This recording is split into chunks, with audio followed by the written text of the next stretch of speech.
चलिए आज हम पढ़ने जा रहे हैं वेट सेफ फिल्म यानी thin film interference in wedge shaped film. पहले हम क्या पढ़ते थे? पहले हम पढ़ते थे कि थिन फिल्म से किसी भी लाइट को रिफ्लेक्ट कराते थे और उसके हम कंस्ट्रक्टिव और डिस्ट्रक्टिव इंटरफेरेंस यानी कि ब्राइट और डार्क फ्रिंजेस की कंडीशंस को देखते थे। अब हमने थोड़ी सा फिल्म चेंज किया है और अब हम फिल्म ले रहे हैं वेट सेफ फिल्म। तो जो फिल्म हम पहले लेते थे थिन फिल्म और जो हम अब वेट सेफ फिल्म ले रहे हैं, दोनों में डिफरेंस क्या? देखिए, पहले जब हम फिल्म लेते थे तो हमारी फिल्म ऐसे थी, यानी उस फिल्म की थिकनेस यदि हम कह लें तो उस फिल्म की थिकनेस हर पॉइंट पे क्या थी? सेम थी। ठीक है ना? चाहे आप इस पॉइंट की बात करें या इस पॉइंट की बात करें या इस पॉइंट की बात करें, हर जगह आपकी फिल्म की थिकनेस क्या थी? टी टी टी माना गया था। लेकिन अब इस फिल्म का ये अपर सरफेस है, इस फिल्म का एक तरह से कहते हैं लोअर दूसरा सरफेस है। अब वेट सेफ फिल्म क्या होता है कि वेट सेफ फिल्म वह फिल्म होती है जिसके दोनों सरफेस किसी एक पॉइंट पे इंक्लाइंड कर जाएं। क्या करें?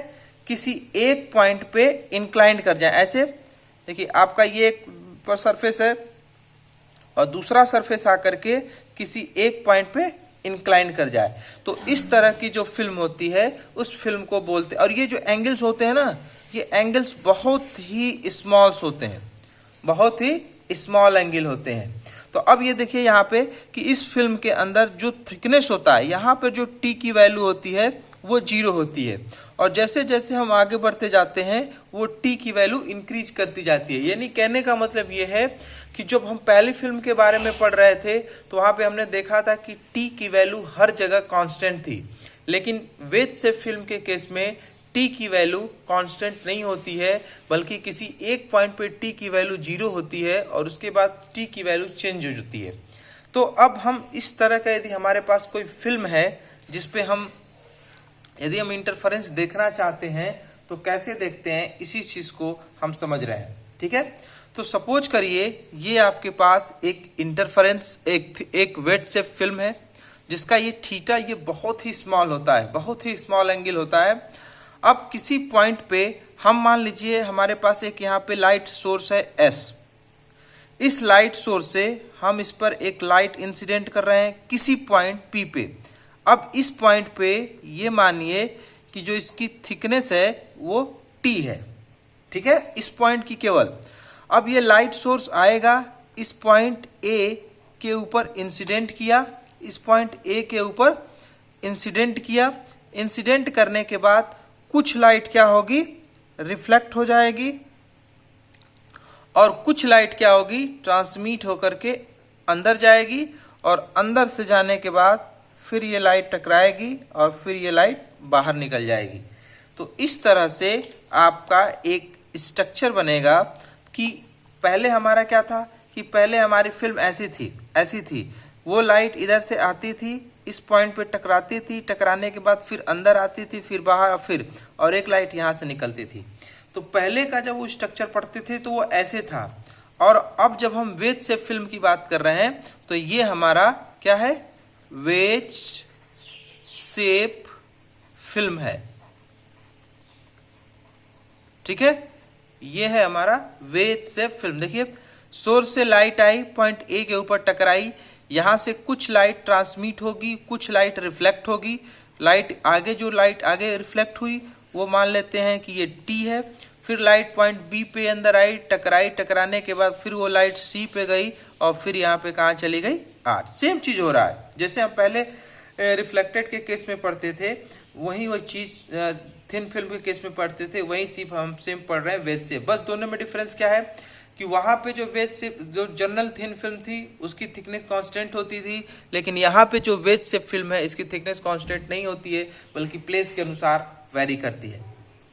तो देखिए, इसमें करना कुछ नहीं है कि आपको एक चीज याद रखनी है कि जब आपने पढ़ा था thin film interference in thin film due to reflected light, तो वहां पे जो आपका path difference, total path difference, simple पहले मानिए जो पाथ डिफरेंस कैलकुलेशन के बाद आया था वो आया था T equal to 2 mu t cos of r, ये आया था।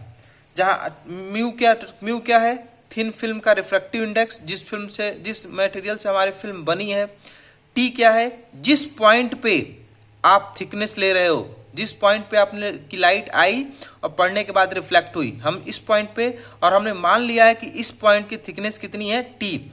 यहाँ पे यदि आप करेंगे तो टी की वैल्यू इंक्रीज करेगी, यहाँ पे करेंगे तो और इंक्रीज, यहाँ की वैल्यू टी की वैल्यू 0 हो जाएगी। तो कहते हैं कि जो, हाँ ये तो आपका कैलकुलेटेड पार्ट था।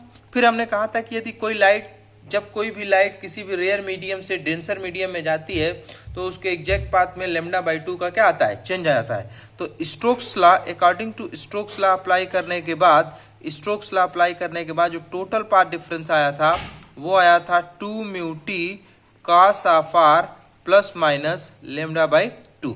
ये आपका फाइनल पार्ट डिफरेंस था, याद रखिएगा, ये आपका उस समय का था। अब इसमें आपको करना क्या है कि अब इसमें आपको वेज से फिल्म का इसी में बना देना है। अब इसी में बनाने के लिए आप क्या करोगे कि हम ये कहते हैं कि इन वेट से फिल्म, वेट से फिल्म, इसी में हम बना रहे हैं। वेट से फिल्म के केस में जो थीटा होता है, थीटा इज वेरी स्मॉल, बहुत ही स्मॉल होता है, हम पहले ही बोल रहे हैं, थीटा इज वेरी स्मॉल। जब थीटा बहुत ही स्मॉल होगा तो जो रिफ्लेक्टेड एंगल आर होता है वो टेंस करता है 0 को, ठीक है। जब ये टेंस करेगा 0 को तो ये आपका जो cos r आता है फॉर्मूले के अंदर, वो cos r की वैल्यू हो जाएगी 1, ठीक है। तो कहते हैं कि 10, बहुत मैं शॉर्टकट में करा रहा हूं, 10 इन केस ऑफ वेट से फिल्म, द पाथ डिफरेंस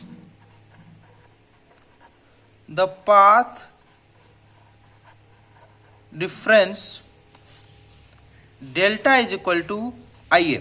अब आपका ये जनरल पार्ट डिफरेंस है थिन फिल्म के लिए। अब यहां से 2μt तो ठीक है, cos r की वैल्यू आपने क्या आ गई 1, तो ये आपका हो गया 2μt प्लस माइनस λ/2।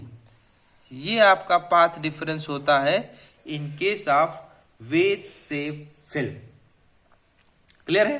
तो आपको ये याद रखना है कि ये जो कंडीशन है, ये कंडीशन होती है वेज से फिल्म की, जब हम लाइट को रिफ्लेक्ट कराते हैं। कहते हैं कि जो हमारा थीटा होता है, थीटा बहुत ही स्मॉल होता है, इसलिए जो आर की वैल्यू है वो भी टेंस करती है 0 के तरफ।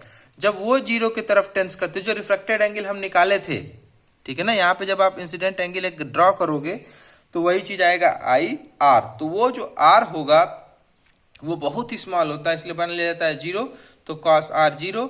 इन केस ऑफ वेट से film the path difference delta is equal to 2μt plus minus λ/2। Clear है? ये आपका पाथ डिफरेंस आ गया। अब आइए, अब उसी तरह से दो केस बनाते हैं। केस फर्स्ट क्या होगा, फॉर कंस्ट्रक्टिव इंटरफेरेंस, या लिखते हैं उसी को फॉर ब्राइट फ्रिंजेस, ठीक है। तो कह सकते हैं फॉर कंस्ट्रक्टिव इंटरफेरेंस या फॉर ब्राइट फ्रिंजेस। देखिए ब्राइट फ्रिंजेस की कंडीशन क्या होती है, हम बार बार डिस्कस कर चुके हैं, n इंटू लेमडा, या लिख सकते हैं 2n इंटू λ/2। अब वेट से फिल्म के केस में पाथ डिफरेंस कितना आया, 2μt plus minus λ/2, that is equal to 2n λ/2। तो क्या हो जाएगा, 2μt that is equal to 2n plus minus 1 λ/2। ये कंडीशन होती है for bright fringes in wedge से फिल्म के केस में, where n is equal to 0, 1, 2 and so on. Clear है? सिमिलरली इसी तरह जब आप बात करते हैं केस 2 में for dark fringes, case 2 for dark fringes, dark fringes में जब आप बात करते हैं तो क्या होता है, डार्क फ्रिंजेस की condition delta is equal to 2n plus 1 lambda by 2। Clear? Clear है? तो ये क्या हो जाएगा, वैल्यू रखिए 2 mu t plus minus lambda by 2 is equal to 2n plus 1 lambda by 2। क्या आ जाएगा, 2 mu t is equal to 2n into lambda by 2 plus lambda by 2 minus lambda by 2। Plus रहेगा तो माइनस, माइनस रहेगा तो plus. तो आप देखिए यहां से ये हो गया 2 mu t is equal to 2n lambda by 2, या इसको लिख सकते हैं 2 mu t is equal to n into lambda. Clear? अब सबके दिमाग में ये आ रहा होगा कि यहां पर तो माइनस कैसे हो गया। देखिए, मैक्सिमम जब भी आप चीजों को सॉल्व करते हो या कुछ करते हो तो आप प्लस ही लेके चलते हो, ठीक है ना, प्लस और माइनस, क्योंकि हम ये कहते हैं कि जो स्टोक्स थ्योरम में घट बढ़ सकता है। तो यहाँ तो ठीक है 2 म्यू टी प्लस माइनस, यदि यहाँ प्लस होगा तो यहाँ पे माइनस होगा, यहाँ पे माइनस होगा तो यहाँ पे प्लस होगा। सेम चीज आपका जो पार्ट डिफरेंस है वो 2 mu t plus minus lambda by 2 है, ठीक है। तो ये 2n प्लस 1 लेमडा बाई 2, तो ये चीज यहां भी ऐसे ही होती है 2n प्लस 1 लेमडा बाई 2, ठीक है। अब यहां पे यदि चूंकि हमें थोड़ा सा सॉल्व करना है, यदि आप प्लस लोगे तो ये माइनस होगा, माइनस होगा तो प्लस होगा, ऐसे करते हैं। तो उस हिसाब से 2 म्यू टी, जैसे 2 mu t plus minus lambda by 2, तो यहां पे जब आपका प्लस यदि होगा तो ये सब्ट्रैक्ट हो जाएगा, माइनस होगा तो ये वाला चलेगा। तो इसलिए आपने क्या नोट किया कि जो ब्राइट फ्रिंज की कंडीशन है यहाँ पे 2n प्लस 1 लेमडा बाई 2, वही यहाँ पे किसकी है, माने जो हम जनरल इंटरफेरेंस थ्योरी में पढ़ते हैं ब्राइट की, वो यहाँ पे डार्क की है, जो डार्क की है वो ब्राइट की है, ठीक है। इस तरह से इसमें बिल्कुल ना कंफ्यूज होइएगा कि 2 म्यू टी प्लस माइनस। देखिए, ये थ्योरी ऑफ इंटरफेरेंस में ये कहा जाता है स्टोक्स थ्योरम में कि यदि पार्ट डिफरेंस बढ़ रहा होगा तो उस केस में प्लस लेंगे, घट रहा होगा तो माइनस लेंगे, इसलिए फार्मूले में दोनों इंक्लूड किया जाता है, प्लस माइनस। अब यहां पे भी कॉमन चीज बनाई जाती है, क्योंकि वो शेप देना होता है 2 mu T 2n plus minus 1 lambda by 2, और यहाँ पे हमने सब्ट्रैक्ट इसीलिए कर दिया क्योंकि हमारा एक ब्राइट वाली कंडीशंस आ जाए। प्लस यदि यहाँ पे प्लस है तो यहाँ पे माइनस लेंगे, यहाँ पे माइनस है तो यहाँ पे प्लस लेते हैं। तो इसलिए 2 mu t equal to maximum मान के यह चला जाता है कि जो भी इक्वेशंस है वो 2 म्यू टी इस तरह से होती है, 2 mu t plus lambda by 2 आता है, ठीक है ना। तो ये बिल्कुल ना कंफ्यूज होइएगा। फिर हमने ये चूंकि हम प्लस को ही मान के चलते हैं तो प्लस प्लस को इधर में ले गया तो माइनस, माइनस से माइनस ये कैंसिल हुआ तो 2n लेमडा बाई 2, तो ये आपकी हो गई फॉर डार्क फ्रिंजेस की कंडीशन, ठीक है।